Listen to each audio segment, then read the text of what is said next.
The earth is broken, broken down. The earth is crumbled in pieces. The earth trembleth and tottereth. Isaiah 24:19. As tensions rise between Russia and the United States and Cold War fears return, Russia revealed a terrifying new addition to its nuclear arsenal, aptly dubbed Satan II. Verses in the book of Isaiah describing in detail what can only be nuclear destruction are suddenly relevant as never before as the hell weapons capabilities come to light. This week, Russia revealed that it had successfully tested the RS-28, a super heavy thermonuclear armed intercontinental ballistic missile, containing 16 warheads. The Satan II delivers a blast of 40 megatons, 2,000 times more powerful than the atom bomb that destroyed Hiroshima. It is capable of wiping out a landmass the size of Texas or France, according to a report by the Russian Sputnik news agency.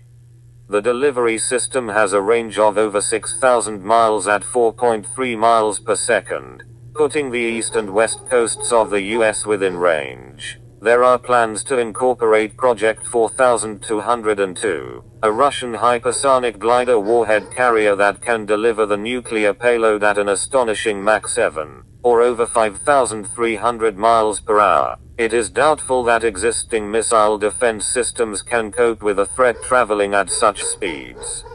Nuclear scenarios of the magnitude presented by this new weapon are hinted at in biblical prophecy, most notably in Isaiah. His description of bomb shelters is clear. And men shall go into the caves of the rocks, and into the holes of the earth, from before the terror of Hashem, and from the glory of his majesty, when he ariseth to shake mightily the earth. Isaiah 2:19. He describes total destruction that arrives in an unnaturally swift manner, similar to the instant, total chaos of a nuclear bomb's detonation. At eventide behold terror, and before the morning they are not. Isaiah 17:14. The prophet describes with disturbing accuracy nuclear winter, a period of abnormal cold and darkness following a nuclear war, caused by a layer of smoke and dust in the atmosphere blocking the sun's rays. For the stars of heaven and the constellations thereof shall not give their light, the sun shall be darkened in his going forth, and the moon shall not cause her light to shine. Isaiah 13:10. The last chapter of Isaiah describes nuclear war in spiritual terms. For by fire will Hashem contend, and by his sword with all flesh, and the slain of Hashem shall be many. Isaiah 66:16. Rabbi Yosef Berger, rabbi of the tomb of David on Mount Zion in Jerusalem, explained to Breaking Israel News that Isaiah was describing events that had no relevance in his time, and it is only becoming clear now what he was referring to. He gave another example. On the 5th day of Sukkot last week, we read in the special prayers, a Hoshana supplication of 3 hours. The Gaon of Vilna, the foremost Torah scholar of the 18th century, explained that this describes the war of Gog and Magog, which will take 3 hours to wreak its destruction, returning the world to Tohu Vavohu unformed and void. Rabbi Berger explained.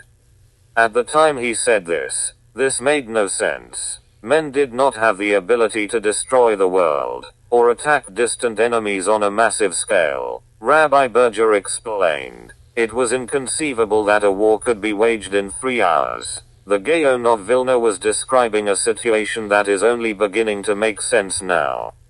In the same way, Isaiah was using terms from his time to describe a situation which did not exist, but when we look at his words now, we can understand how they are absolutely timely and relevant, said Rabbi Berger.